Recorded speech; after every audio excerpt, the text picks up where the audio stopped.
Kita akan cuplik beberapa bagian. Galatia 3 ayat 1 sampai 3, Galatia 4 ayat 6 sampai 10 dan Galatia 5 ayat 1. Kita akan baca ayat-ayat yang akan menjadi dasar dari pengajaran kita sore ini. Galatia 3 ayat 1 sampai 3. Sekarang yang sebelah kiri dulu. Baca bersama-sama saya, nanti tengah, nanti berikutnya kanan ya. 1, 2, 3. Hai orang-orang Galatia yang bodoh, siapakah yang telah mempesona kamu? Bukankah Yesus Kristus yang disalibkan itu telah dilukiskan dengan terang di depanmu? Hanya ini yang hendak kuketahui daripada kamu. Adakah kamu telah menerima Roh karena melakukan hukum Taurat atau karena percaya kepada pemberitaan Injil? Adakah kamu sebodoh itu? Kamu telah mulai dengan Roh, maukah kamu sekarang mengakhirinya di dalam daging? Kemudian Galatia 4 ayat 6 sampai 10, Galatia 5 ayat 1, bagian jemaat bagian kanan ya. Mari bacakan 2, 3. Dan karena kamu adalah anak, maka Allah telah menyuruh Roh anaknya ke dalam hati kita yang berseru, ya Aba, ya Bapa. Jadi kamu bukan lagi hamba, melainkan anak. Maka kamu juga adalah ahli-ahli waris oleh Allah. Dahulu ketika kamu tidak mengenal Allah, kamu memperhambakan diri kepada Allah-Allah yang pada hakikatnya bukan Allah. Bagian terakhir Galatia 4, 9, 10 dan Galatia 5 ayat 1, 2, 3. Tetapi sekarang sesudah kamu mengenal Allah, atau lebih baik sesudah kamu dikenal Allah, bagaimanakah kamu berbalik lagi kepada roh-roh dunia yang lemah dan miskin dan mau mulai memperhambakan diri lagi kepadanya? Kamu dengan teliti memelihara hari-hari tertentu, bulan-bulan, masa-masa yang tetap dan tahun-tahun. Supaya kita sungguh-sungguh merdeka, Kristus telah memerdekakan kita. Karena itu berdirilah teguh dan jangan mau lagi dikenakan hukum perhambaan. Pasal 5 ayat 1 kita baca bersama-sama ya. 2, 3. Supaya kita sungguh-sungguh merdeka, Kristus telah memerdekakan kita. Karena itu berdirilah teguh dan jangan mau lagi dikenakan hukum perhambaan. Minggu lalu kita sudah belajar mengenai garis besar daripada kitab Galatia ini ya. Minggu lalu saya juga 2 minggu lalu saya juga katakan bahwa kita bersyukur karena ada kitab Galatia sehingga kita menjadi pengikut Kristus tanpa harus menjadi orang Yahudi ya, tanpa harus mengikuti syariat-syariat Taurat dengan 1001 macam aturan ya.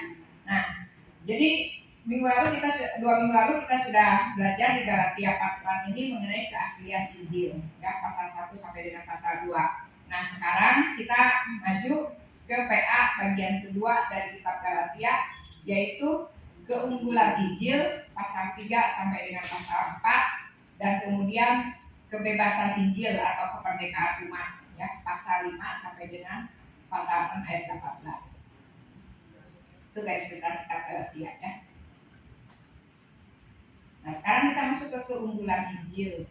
Injil oleh Rasul Paulus jelas dibedakan dengan Taurat karena beberapa jemaat di area Galatia ini mulai ingin kembali melakukan hukum Taurat, aturan-aturan Taurat, terikat kembali oleh berbagai hukum-hukum dari tradisi orang Yahudi. Kenapa? Karena ada orang Yahudi Kristen yang mulai mendesak mereka bahwa mereka kalau tidak melakukan hukum Taurat dengan berbagai macam aturannya, maka mereka menjadi orang Kristen yang kurang benar gitu ya, orang Kristen yang menyimpang. Jadi mulailah beberapa jemaat itu kembali kepada syariat hukum Taurat. Nah, di sini Paulus marah sekali sehingga dia katakan dengan kata-kata amarah yang cukup keras ya. Bodoh, pakai kata bodoh gitu ya. Kenapa bodoh gitu ya? Sudah dimerdekakan Kristus, sudah dikasih Roh Kudus, sekarang mereka mau membuang semuanya. dan kembali terpesona kepada aturan-aturan syariat yang dibuat mengikat secara lahiriah, sifatnya duniawi gitu. Nah, kita lihat keunggulan Injil yang disebutkan oleh Paulus. Yang pertama itu, Injil itu kita dibenarkan karena iman, ya. Paulus kasih contoh, Abraham juga dibenarkan bukan karena dia taat. Kalau kita lihat perjalanan hidup Abraham, jatuh bangun. Ada saatnya taat, waktu disuruh keluar dari negerimu, gitu kan, pergi ke negeri yang belum diketahui mana negerinya, gitu ya. Tapi dia beriman, dia percaya. Tapi kemudian pada waktu ada kesusahan, kelaparan dan lain sebagainya, dia juga mulai kurang lagi percaya sama Tuhan, sehingga hampir-hampir Sarah sebagai ibu yang akan menjadi ibu dari anak perjanjian dan kemudian akan melahirkan Mesias, itu hampir-hampir dicolong, dicemari oleh seorang raja yang ingin menjadikan Sarah istrinya, karena Abraham berbohong, ini bukan istri saya. Dia takut kalau disebut istri, Sarah itu cantik ya, disebut istri nanti Abrahamnya dimatikan sama raja itu, Sarahnya diambil. Jadi dia bilang sekarang nanti kalau ditanya kamu siapa, saudara, karena memang masih saudara gitu ya. Nah itu, jadi Abraham pun ada kalanya jatuh bangun ya.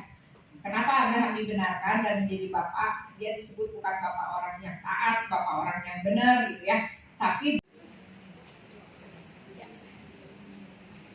Selamat sore semuanya. sore Baik-baik.